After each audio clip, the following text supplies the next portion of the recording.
you're seeing are high shots. Now, here we're going to show you a videotape of the collapse itself. Describe that. Now we go to videotape, the collapse of this building. It's amazing. Amazing, incredible, pick your word.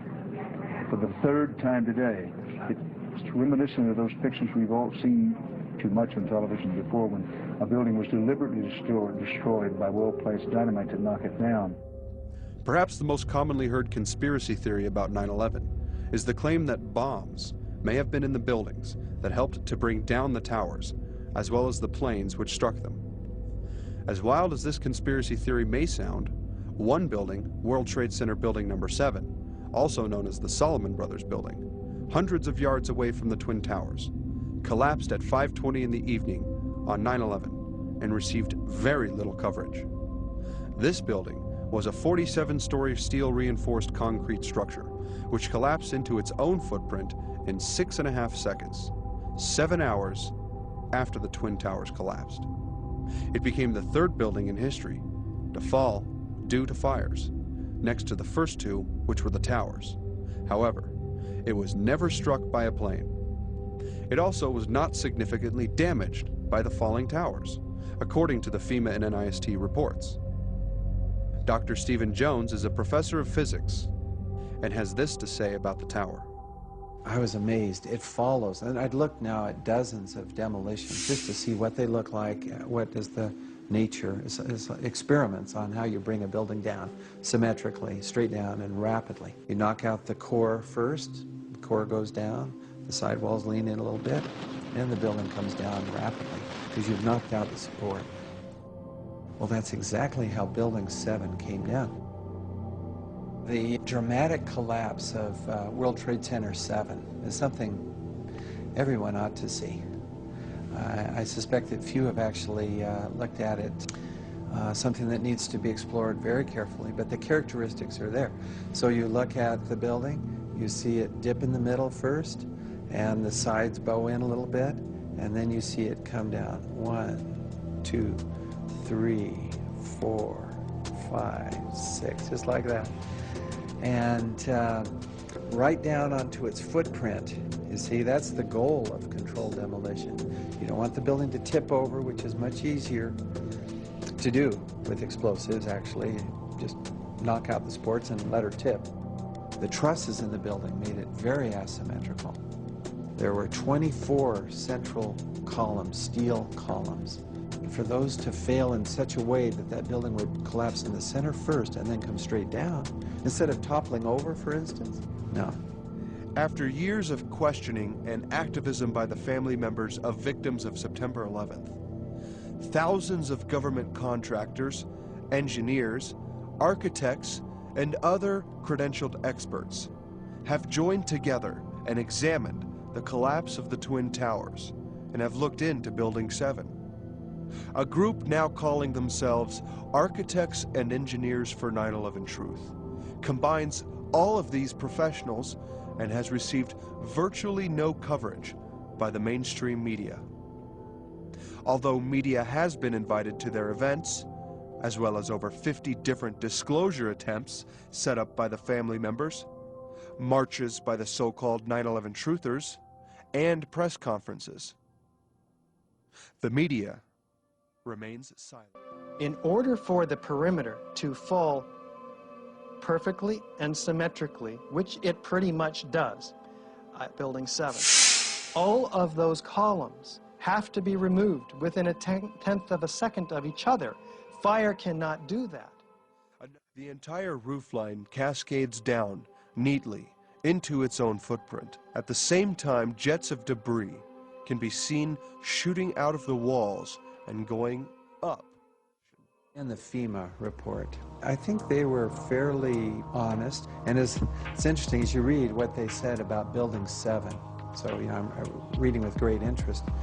At the end, they say, well, our best hypothesis, now, this is the fire and damage hypothesis. That's the only hypothesis they looked at, seriously. Okay, so our best hypothesis, they said, has only a low probability of occurrence. And I'm saying, that's right. That's exactly right. Why don't you quantify that? But they didn't quantify it.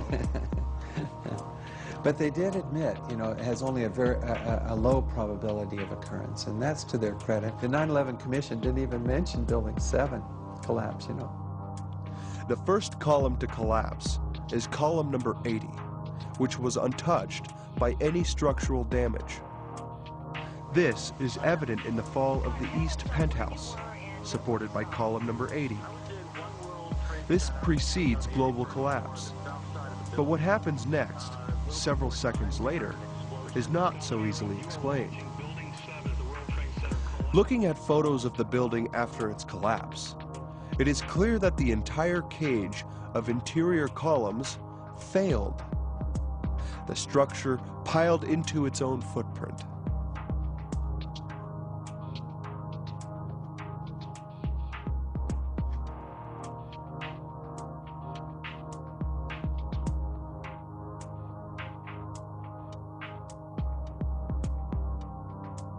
Shot at about 9 p.m. on September 11th. The U.S. Post Office is on the left. World Trade Center 7 stopped at the sidewalk along the post office.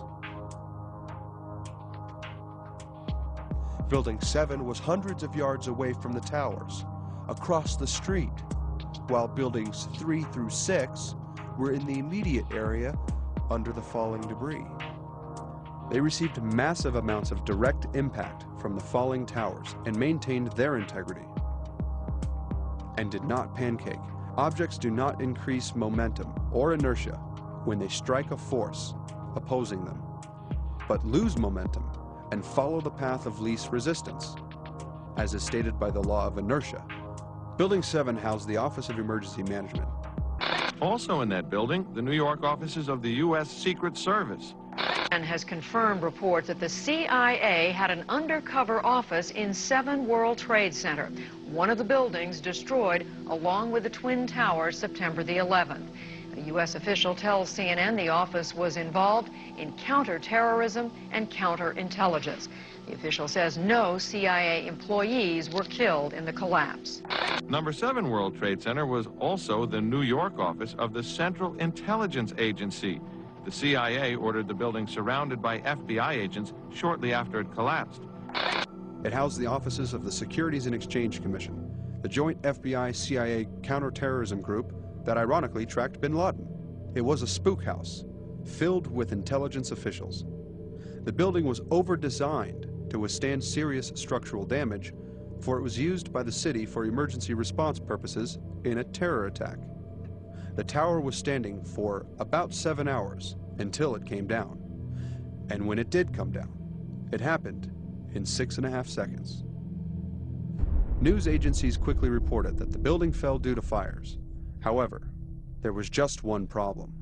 CNN and the BBC reported the collapse of the building around 30 minutes before it actually happened. The complex is on fire and has either collapsed or is collapsing. And you, to be honest, can see these pictures a little bit more clearly than I, but building number 7, one of the buildings in this very large complex of buildings that is the Trade Center, there were, and that is the right way to put it. Now, more on the latest building collapse in New York. You might have heard a few moments ago I was talking about the Salomon Brothers building collapsing, and indeed it has. Apparently that's only a few hundred yards away from where the World Trade Center towers were. And it seems that this was not a result of a new attack. It was because the building had been weakened during this morning's attacks. We'll probably find out more now about that from our correspondent, Jane Stanley. Jane, what more can you tell us about the Salomon Brothers building and its collapse? Well, only really what you already know. Details are very, very sketchy. There's almost a sense... As the building collapse is discussed for almost 20 minutes, the feed of Jane Stanley is cut seconds before the building actually does collapse.